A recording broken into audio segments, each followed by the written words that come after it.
اعوذ باللہ من الشیطان الرجیم بسم اللہ الرحمن الرحیم۔ حضرت انس بن مالک رضی اللہ تعالی عنہ سے روایت ہے کہ رسول اللہ صلی اللہ علیہ وآلہ وسلم نے فرمایا، تین چیزیں ایسی ہیں کہ جس شخص میں بھی پائی جائیں ایمان اس کو لذیذ معلوم ہوتا ہے، اسے ایمان میں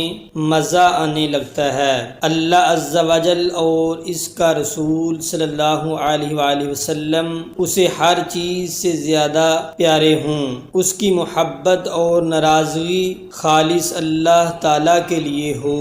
عظیم بڑھتی آگ میں گر پڑنا اسے اللہ تعالیٰ کے ساتھ کسی کو شریک ٹھہرانے سے زیادہ پسند ہو۔ حضرت ابو ذر رضی اللہ تعالی عنہ بیان کرتے ہیں کہ میں نے نبی اکرم صلی اللہ علیہ وآلہ وسلم کو فرماتے سنا، سب سے اچھی چیز جس کے ساتھ تم سفید بالوں کو رنگ دار کرو مہندی اور وسمے کا مرکب ہے۔